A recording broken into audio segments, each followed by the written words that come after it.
안녕하세요, 여러분. 환영하고 축복합니다. 260일차입니다. 느헤미야의 개혁이라는 주제로 느헤미야 11장에서 13장까지 말씀을 함께 나누겠습니다. 우리 먼저 기도하겠습니다. 사랑의 하나님 감사합니다. 오늘도 저희를 말씀 앞으로 불러주시니 감사합니다. 하나님, 느헤미야는 성벽을 재건하고 떠나갔어도 됩니다. 페르시아로 가서 이제 왕의 총애를 받으면서 잘 살면 됩니다. 그러나 그는 끝까지 자기의 사명을 감당하기를 원했습니다. 이 나라가 하나님의 나라로 잘 세워지기를 원했습니다. 무너진 성벽을 다시 재건하고 그 안에서 하나님의 거룩한 백성이 다시 건강하게 제대로 세워지며 그리고 기쁨으로 성벽 봉헌식을 올리고 또 하나님의 백성들이 잘 살아가기를 바랬습니다. 그렇지만 그러지 못한 모습을 보면서 느헤미야가 또 개혁하고 또 그런 모습을 우리는 보게 됩니다. 그러한 모습 속에 우리는 우리 자신의 모습을 보게 됩니다. 하나님, 우리 또한 우리의 죄성으로 인해서 하나님 얼마나 개혁하여야 할 것이 많은지요. 오늘 또 말씀 앞에 우리를 거울 삼아 우리 자신을 비춰보기를 소망합니다. 성령 하나님, 우리의 눈과 귀를 열어주시고 이 시간에도 주장해 주십시오. 말씀해 주십시오. 예수님의 이름으로 기도드렸습니다. 아멘. 네, 오늘도 우리는 느헤미야 말씀을 통해서 느헤미야가 어떻게 또 개혁을 하고 있는지 우리는 함께 살펴보겠습니다. 이 느헤미야는 예루살렘을 다시 하나님께 헌신된 성읍, 하나님의 나라로, 건강한 하나님의 나라로 만들기 위해서 어떻게 강력하게 조치하고 있는지, 이 에스라는 조금 이제 학자적인 분위기라면 학사 에스라, 제사장 겸 학사 에스라 이렇게 표현하고 있죠. 그렇다면 이 느헤미야는 평신도입니다. 솔직히 말해서 총독이지만 그의 직위는 사실 교회 안에서 이제 평신도죠. 그렇지만 얼마나 강력하게 드라이브를 걸어서 이 개혁을 시도했는지를 우리는 볼 수가 있습니다. 느헤미야 11장을 펼치겠습니다. 자, 여기에 보시면 예루살렘에 거주하는 백성들에 대해서 나오고 있습니다. 저희가 이제 그 성벽 재건 후에 우리가 했었습니다. 예루살렘 성 안에 백성을 이주시키기가 사실 어려웠습니다. 그래서 7장에 보시면 1차 귀환자 명단을 이제 다시 성벽을 재건하고 나서 이 느헤미야가 다시 조사를 합니다. 에스라가 조사한 것도 있었지만 이 느헤미야가 다시 조사해서 다시 이제 정리를 해놨습니다. 그런데 그 명단을 가지고 이제 다시 이제 거주를 예루살렘 성벽 안으로 거주를 하려고 했는데 그것이 쉽지 않았던 것 같습니다. 그래서 11장에 보시면 2차로 구체적으로 다시 시행하는 것을 볼 수가 있습니다. 11장 자 1절 한번 보겠습니다. 백성의 지도자들은 예루살렘에 거주하였고, 자 지도자들은 예루살렘 성 안에 있어야 되겠죠. 그 남은 백성은 제비 뽑아서 10분의 1은 거룩한 성 예루살렘에 거주하게 하고 그 10분의 9는 다른 성읍에 거주하게 하였으며, 자 여기에 보시면 그러면 예루살렘 성 안에 거주하는 백성을 왜 제비 뽑았을까 했을 때 우리는 이렇게 생각할 수 있습니다. 우리 무슨 아파트 당첨 이렇게 하듯이 그거 엄청 경쟁률 높잖아요. 그러니까 성 안에 사는 사람들은 경쟁률이 높으니까 10분의 1만 거주하게 하는 게 아닐까 이렇게 생각할 수가 있습니다. 그런데 우리가 그 뒤를 한번 봐야 됩니다. 그 뒤를 보시면 예루살렘에 거주하기를 자원하는 모든 자를 위해 백성들이 복을 빌었느니라. 요거를 이렇게 잘 캐치를 하셔야 돼요. 이게 왜냐하면 많은 사람들이 이미 성 밖에서 이제 산지가 오래되었어요. 거기 이미 자기가 이제 살 수 있도록 이제 정착을 한 거예요. 그런데 그 새로 지은 성벽 아니라 할지라도 거기에 우리가 봤죠. 집들이 별로 없고 그 안이 아직 지저분한 거예요. 그 안에 거주하기를 자원하는 사람이 많지 않은 거예요. 그래서 제비 뽑아서 10분의 1이 이제 거기에 당첨이 된 거예요. 그러면 그 남은 10분의 9가 어떻게 했냐면 그 사람들이 잘 살기를 바라는 마음으로 복을 빌어 주었다. 이렇게 보셔야 됩니다. 그러니까 자, 성 안에 사는 사람들 10분의 1 사람들은 새로운 마음으로 이사를 해서 자, 이렇게 살아가야 된다. 이렇게 보셔야 되겠습니다. 그래서 우리는 이제 반대로 생각할 수가 있었던 것이죠. 그래서 새로 이사한다는 것은 이제 쉽지 않은 결정이었다. 이렇게 보시면 되겠습니다. 3절 보시면 이스라엘과 제사장 들과 레위 사람들과 느디님 사람들과 솔로몬의 신하들의 자손은 유다 여러 성읍에서 각각 자기 성읍, 자기 기업에 거주하였느니라. 자, 여러분들 그 제사장들과 레위 사람, 느디님 사람들은 그 레위 사람들 도와주는 사람들인 거 아시죠? 그리고 솔로몬의 신하들도 이 사람들도 아마 제사장들과 레위인들을 도와주는 사람들로 이렇게 섬겼던 것 같아요. 그런데 이 사람들은 우리가 여호수아에게 땅 나눌 때도 했는데요. 이 제사장들과 이런 사람들은 일부러 48개 성읍으로 흩어놓았습니다. 자, 흩어놓아서 너희들은 제사에 집중하고 율법 교육에 집중하라 했던 것, 제가 몇 번씩 이렇게 말씀드렸는데 기억나시는지 모르겠습니다. 이렇게 흩어놓았어요. 다 흩어져서 각 지파에서 흩어져서 너희는 이 제사장 나라로서의 사명을 감당할 수 있도록 너희들이 교육 담당이다. 이렇게 했던 거예요. 자, 그렇게 했는데, 자, 여기 예루살렘에 거주한 지방의 지도자들에 대해서 이제 이름을 다 적고 있어요. 4절부터 보시면 4절부터 24절까지 이 예루살렘에 거주한 사람들의 이제 명단이 다 나옵니다. 자, 4절 보시면 유다 자손과 베냐민 자손 중 몇 명이라 유다 자손 중에는 쭉쭉쭉쭉 나오고, 자, 이 유다 자손 중에 예루살렘에 거주한 이 사람들은 모두 합치면 6절 끝에 보시면 468명입니다. 다 용사였다 이야기하고 있죠. 베냐민 자손 중에 자, 사람들은 모두 몇 명이냐면 8절 끝에 보시면 928명이에요. 자, 그러니까 자, 이 유다 자손 468명, 베냐민 자손은 928명이니까 거의 예루살렘 거주자 중에 이 두 지파 중에 유다 지파보다도 베냐민 지파 사람이 배나 많았다 이렇게 보시면 되겠습니다. 그리고 지금 우리가 이렇게 말하는 사람들의 명단은 예루살렘 성 안에 이제 사는 사람들 명단이다. 숫자다. 이렇게 보시면 되겠습니다. 10절을 보시면 제사장 중에는 자, 몇 명이냐 하면 이름을 다 말하기가 좀 힘듭니다. 그래서 명수만 제가 대략 이렇게 한번 보겠습니다. 12절 중간에 보시면 이 명수가 제사장 중에는 822명입니다. 자, 그리고 13절 중간에 보시면 자, 이 족장된 사람들이 자, 242명입니다. 자, 822명, 242명 이거 외우라고 하는 것이 아니라 여러분들 어느 정도 인원이 되는지를 한번 보시라고 이야기하는 것입니다. 그리고 자, 어디를 보시냐면 14절 중간에 보시면 또 그들의 형제 큰 용사들이 모두 128명이라 자, 이 제사장 중에서는 128명. 자, 여기 끝에 다 합치면 자, 앞에 나왔던 숫자 있었죠? 자, 제사장 중에 822명, 242명, 그리고 그 다음에 제일 끝에 128명 다 더하면 예루살렘 거주 제사장은 총 인원이 1192명이 됩니다. 그 다음에 18절 보시면 거룩한 성 레위 사람들은 자, 모두 몇 명이냐 하면 여기 보시면 284명이었습니다. 그리고 플러스 19절에 보시면 성문지기가 나오죠. 성문지기도 여러분들 레위인이 했습니다. 그래서 성문지기는 172명이죠. 그러면 이 문지기까지 합치면 레위인은 예루살렘 거주 레위인은 몇 명이다? 456명 정도 되는 거예요. 그러니까 제사장은 1192명, 레위인은 한 456명 정도 사이즈로 예루살렘 성 안에 거주하게 했다. 자, 이렇게 보시면 되겠습니다. 그 다음에 22절 보시면 노래하는 자들인 아삽 자손 중 자, 누구누구 있었다. 미가의 현손, 마따의 증손, 하사바의 손자, 바니 아들. 자, 우시는 레위 사람, 예루살렘에 거주하는 레위 사람의 감독이 되어 하나님의 전의를 맡아 다스렸다. 자, 이것을 왜 쓰고 있냐면 이 귀한한 백성들에게 중요한 것이 하나님을 찬양하는 일이다. 자, 이렇게 해서 이제 적고 있었다는 것이죠. 그리고 그 다음은 어떤 명단들이냐면 예루살렘뿐만 아니라 유다와 또 베냐민에 이제 흩어져서 거주하는 백성들이 한 얼마 정도 되는지를 이제 보고 있어요. 자, 성 밖의 백성들이 어느 정도 살았는지를 우리는 대략적으로 한번 몇 명 정도 되는지를 한번 볼 거예요. 자, 성박 백성들이 살았던 이제 명단들은 어떻게 사냐면 유다 지파, 베냐민 지파 두 지파가 있잖아요. 자, 그런데 그들이 본래 살던 대로 예루살렘을 중심으로 자, 그 아래쪽은 유다 지파가 사는 거예요. 자, 예루살렘 중간에 있다면 그 아래쪽은 유다 지파가 살고 그 위쪽은 베냐민 지파가 살아요. 자, 이 베냐민 자손이 2배 정도 많다고 그랬죠. 자, 그렇게 보시면 됩니다. 대략 나머지 사람들은 그 정도 그렇게 흩어져서 살았다. 그렇게 보시면 되겠습니다.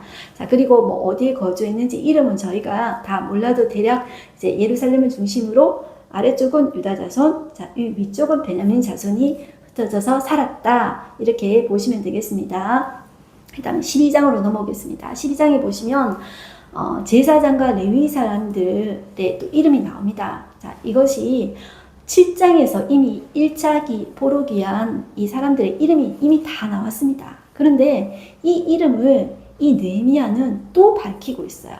반복하고 또 반복하죠. 요즘 사람들은, 요즘 애 같은 경우에는 젊은 사람들은 반복하잖아요. 그러면 그만하라 그래요. 자, 그런데 이 느헤미야는 적어놨는 거 몰랐을까요? 그런데 왜 또 이렇게 구분해서 제사장과 레위 사람들 따로 적고 또 대제사장 예수아의 자손들 또 적고 제사장의 족장들 이름 또 적었습니까? 앞에 7장에 또 적었잖아요. 그런데 이렇게 많이 반복해서 적는 것은 그 마음이 있기 때문입니다. 어떤 마음이냐면 제사장, 레위인 이 사람들은 뭐 하는 사람입니까? 제사하는 사람들이잖아요. 그러니까 제사의 회복, 예배의 회복을 소중하게 여겼어요. 그래서 이 사람들의 명단을 다시 정리하면서 너무나도 소중하게 다시 정리해서 이야기하고 있다. 이렇게 보시면 되겠습니다. 자, 우리는 여러분들 이름이 이렇게 많이 나오면 반복해서 또 나오면 지명도 마찬가지입니다. 너무나도 불편하지 않습니까? 힘듭니다. 그런데 반대로 입장 바꿔서 생각해 볼까요? 내가 만일 어떤 일을 정말 수고해서 애써서 했는데 거기에 내 이름이 없어요. 그러면 얼마나 섭섭할까요? 그런데 거기에 내 이름이 적혔어요. 그런데 그 다음에 또 상세하게 이야기하면서 내 이름을 다시 이야기하고 있어요. 그럼 얼마나 감사할까요? 자, 입장 바꿔서 생각해 보면 그런 거예요. 그 찬양 중에 이런 찬양이 있습니다. 여러분들, 세상이 당신을 모른다 하여도 주님은 그 이름 마음에 새겼네. 그런 찬양이 있습니다.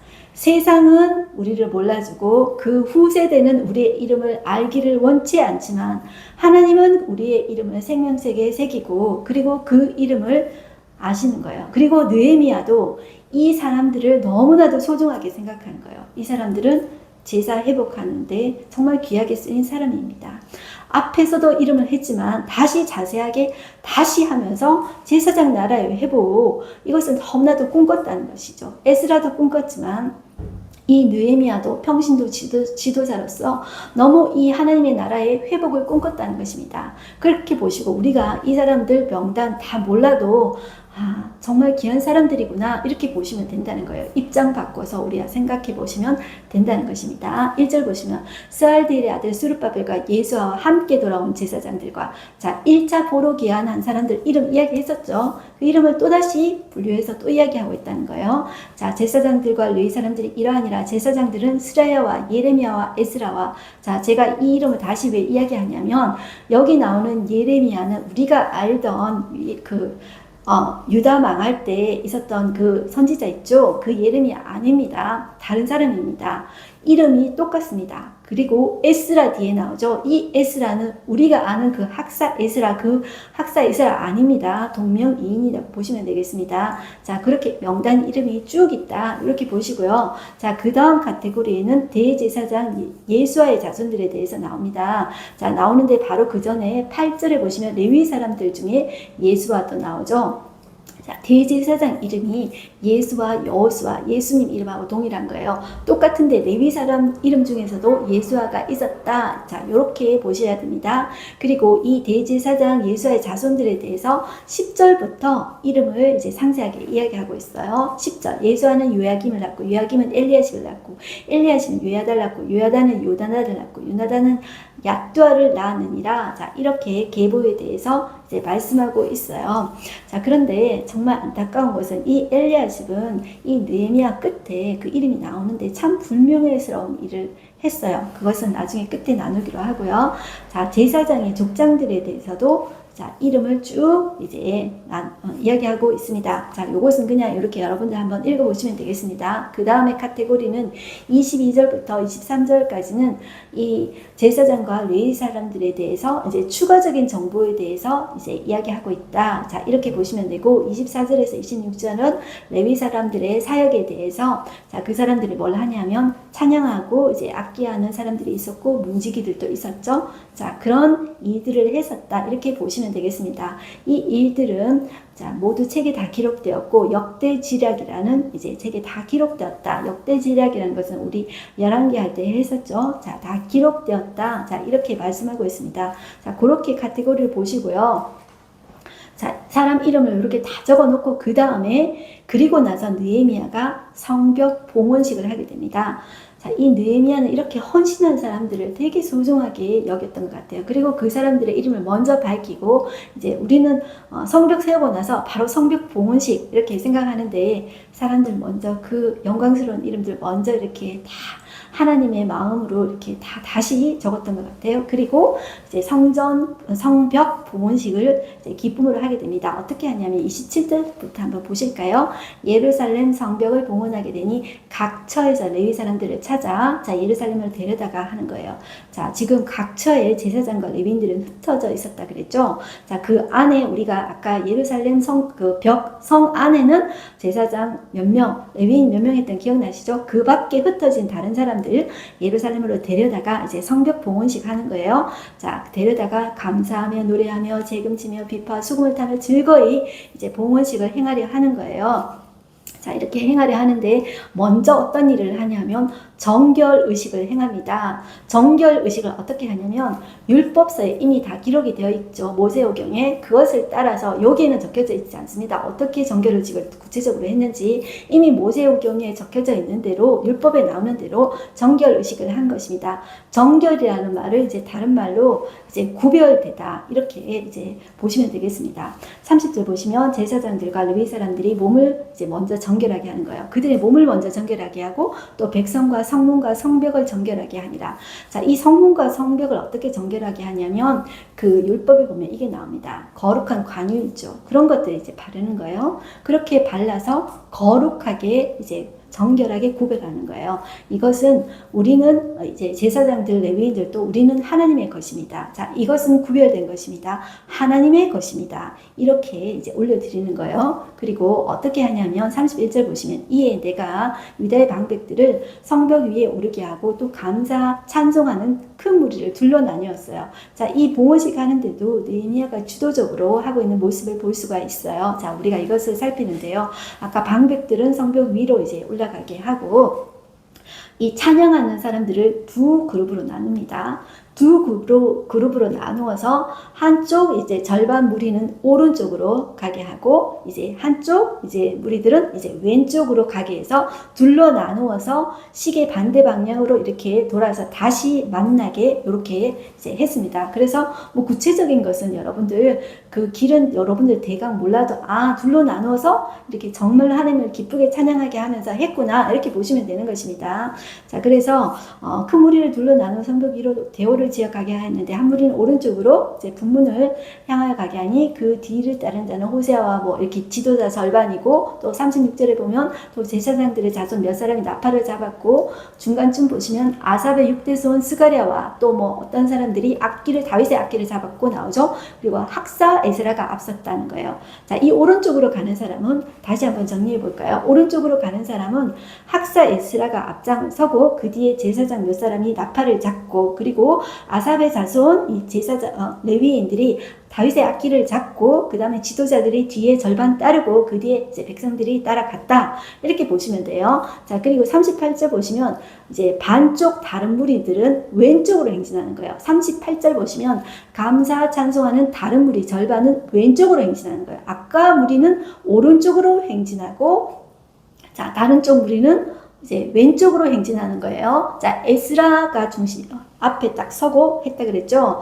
그런데 이 다른 쪽 왼쪽으로 행진하는 무리 중에 이제는 누가 있냐면 느헤미야가 있어요. 그런데 느헤미야는 에스라와 같이 선두에 서지 않습니다. 왜냐하면 이 에스라 같은 경우에는 제사장이지만 느헤미야 같은 경우에는 그가 총독이고 이 모든 것을 성벽 재건 51일 만에 재건하는데 그가 정말 주도적으로 하지 않았습니까? 그가 에스라처럼 앞장서도 됩니다. 그러나 그는 백성들을 보내고 그 뒤에 자기가 섭니다. 이것이 이제 겸손한 그의 어떤 리더십의 모습을 보일 수가 있는 것이죠. 그래서 38절 보시면 감사 찬송하는 다른 무리는 왼쪽으로 행진하는데 내가 백성의 절반과 더불어 그 뒤를 따라. 자, 느헤미야가 앞에 가는 게 아니고 자, 백성 뒤에 따라 성벽 위로 가서 화덕망대 윗길로 성벽 넓은 곳에 이르고 에브라임 문 위로 예문과 어문과 하나넬 망대와 자 우리 성벽 재건하는데 하나넬 망대하고 자 이 한메아 망대 북쪽에 있는 이제 공격받기 쉬운 곳이라 그랬죠.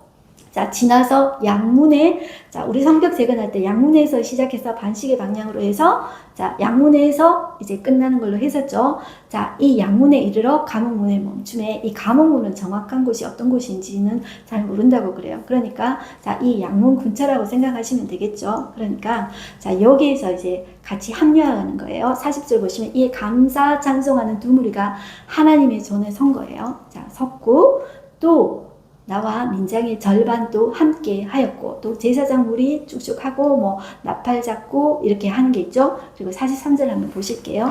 이날에 무리가 큰 제사를 드리고 심히 즐거워하였으니 이는 하나님이 크게 즐거워하게 하셨습니다. 부녀와 어린아이도 즐거워하였으므로 예루살렘이 즐거워하는 소리가 멀리 들렸느니라. 자, 여기 보시면 큰 제사 드리고 하나님이 크게 즐거워하였다고 사람들 어른뿐만 아니라 어린아이도 즐거워하였다. 그래서 그 즐거워하는 소리가 멀리 들렸다. 정말로 기쁘게 감격스러운 성벽 봉헌식을 한 것입니다. 이렇게 보시고 자 느헤미야는 이 감격적인 이 예배가 계속될 수 있기를 바랬습니다. 자 그래서 이렇게 되려면 그동안에 왜 이제 이 예배가 계속될 수 없었냐 하면은 그동안에 성전 예배가 제대로 될 수 없었던 이유는 레위인들의 생활 문제가 해결되지 않은 거예요. 그래서 그들이 11조와 뭐 찬열매와 앞에서 했던 것이 있죠. 그들이 이제 선서했던 것이 있잖아요.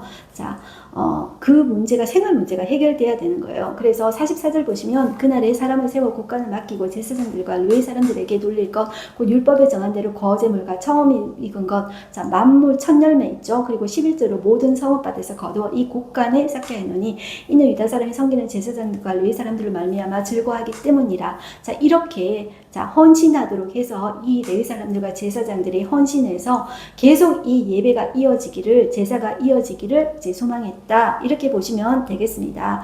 자 그 다음에 13장으로 오겠습니다. 느헤미야의 개혁에 대해서 보겠는데요. 자 보시면 그날은 이제 성벽 봉헌하고 나서 이 느헤미야가 제사장과 레위인들이 받는 목에 대해서 이제 정하고 말한 날 있죠. 그날이라고 보시면 되겠습니다. 그리고 나서 모세의 책을 낭독하여 백성에게 들렸는데 그 책에 어떤 내용이 있었냐면 암몬 사람, 모압 사람은 영원히 하나님의 총회에 들어오지 못하리니 자, 이 사람들이 왜 그러냐면 사실 암몬과 모압 사람은 친척 아닙니까? 이제 아브라함의 사촌이잖아요. 그 롯의 자손이. 그런데 왜 하나님의 총에 영혼이 들어오지 못하냐면 자, 광야 2세대가 자 들어올 때 자 이스라엘 자손을 영접하지 않았고 중요한 것은 발람에게 뇌물을 주어 이스라엘 자손들을 저주하게 했습니다. 그래서 자 하나님께서 영원히 총에 들어오지 못하겠다. 자 이렇게 이야기를 했었습니다. 그런데 자, 그래서 이 율법을 듣고 섞인 무리를 이제 모두 분리하였다. 그렇게 했어요. 그렇게 끝났는데 4절에 보시면 누가 나오냐면 도비아라는 사람이 나옵니다. 이 도비아는 이 성벽 재건하는데 방해했던 사람 있죠. 암몬 사람 도비아 나왔던 사람 아시죠? 자, 이 사람이 대제사장 엘리야십하고 커넥션이 있었던 거예요. 그래서 4절 보시면 이전에 우리 하나님의 전에 방을 맡은 제사장 엘리야십이 도비아와 연락이 있었으므로 도비아를 위하여 한 큰 방을 만들었대요. 그런데 그 방은 원래 소재물 위함과 그릇과 또 레위사람과 노래하는 자들과 문지기들에게 11조로 주는 곡물과 자 이런 것들을 거제물을 드는 어떤 창고처럼 쓰이는 방이에요. 그런데 자 그 큰 방을 이 도비아한테 줬다는 거예요. 자 이 도비아는 이 대제사장과 어떤 인간관계를 통해서 이제 친분 관계가 있었던 거예요.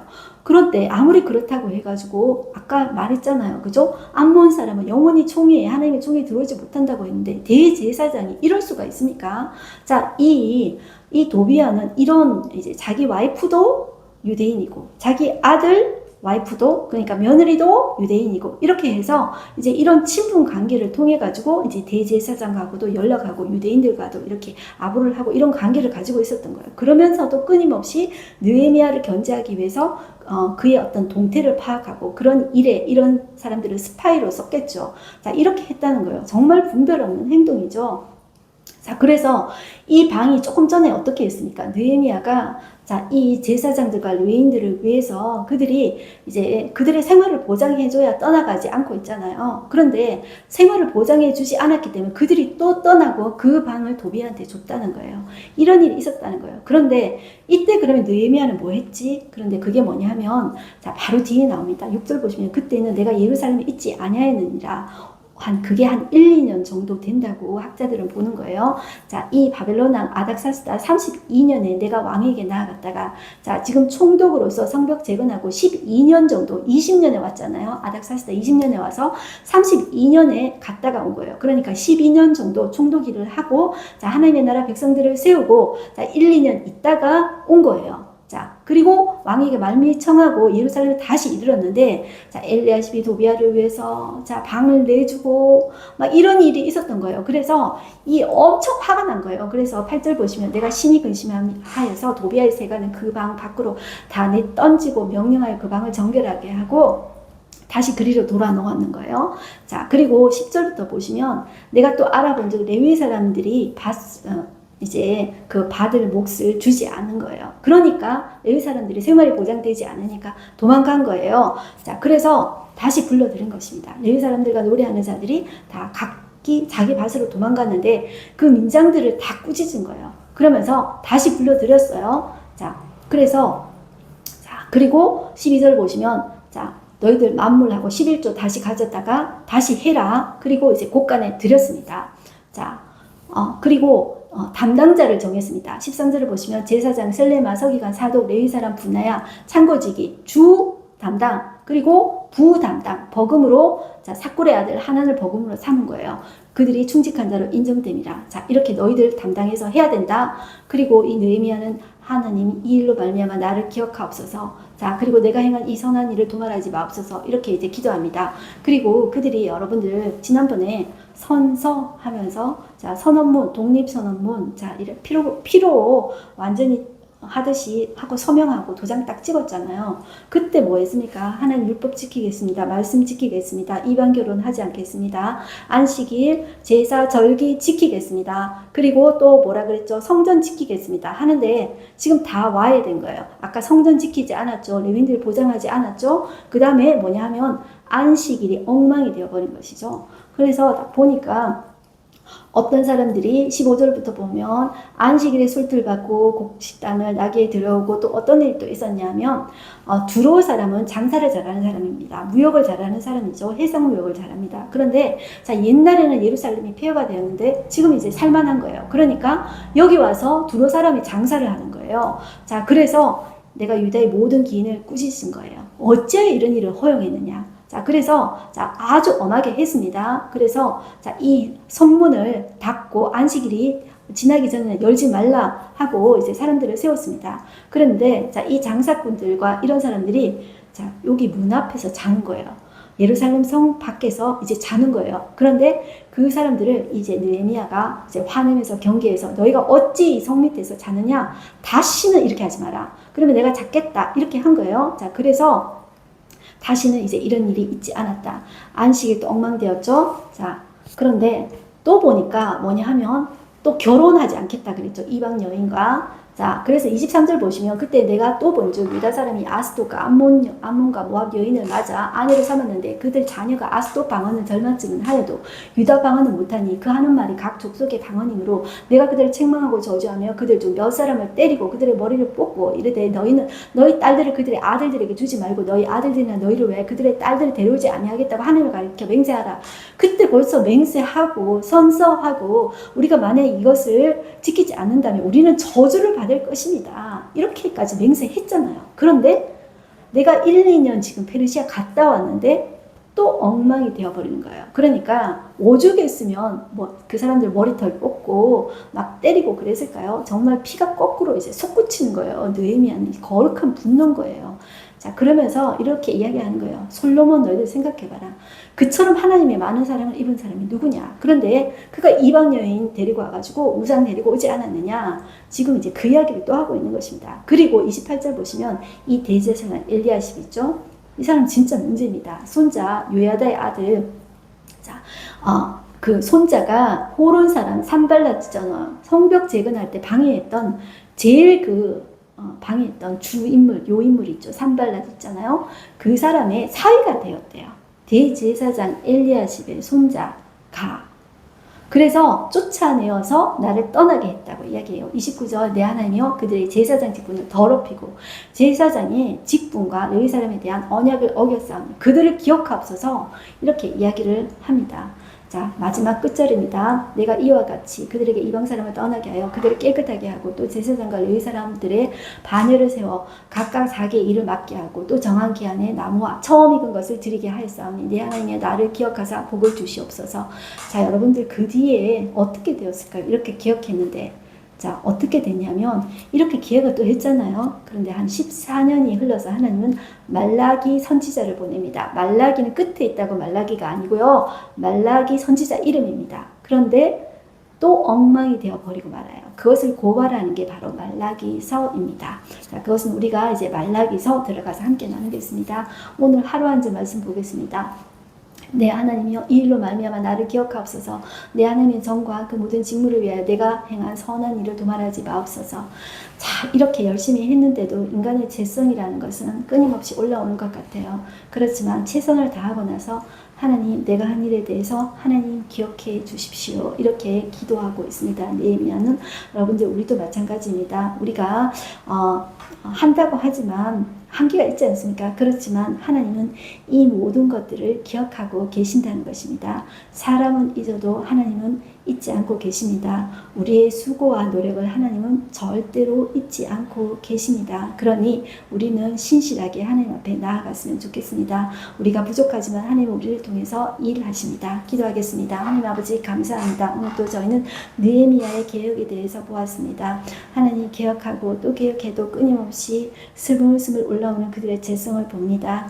하나님 아버지 오늘도 우리는 또 말씀 앞에서 그것을 보았습니다. 날마다 하나님 우리가 말씀 앞에서 우리 자신을 거울 삼아 하나님 앞에 회개하며 하나님 우리를 다스려 주십시오. 하나님의 그 거룩이 우리의 파워라는 것을 기억하고 우리가 하나님의 자존심을 지켜내고 그럴 때 하나님의 능력이 드러나며 그것이 얼마나 기쁨이 되는지를 알게 하여 주시옵소서. 그것은 족쇄가 아니라 하나님의 영광이며 기쁨입니다. 우리가 그 영광스러운 기쁨을 주여 누리기를 소망합니다. 그것을 경험할 수 있게 하여 주시옵소서. 그것은 우리가 하나님 앞에 온전히 드리지 아니하면 우리가 알 수 없는 것입니다.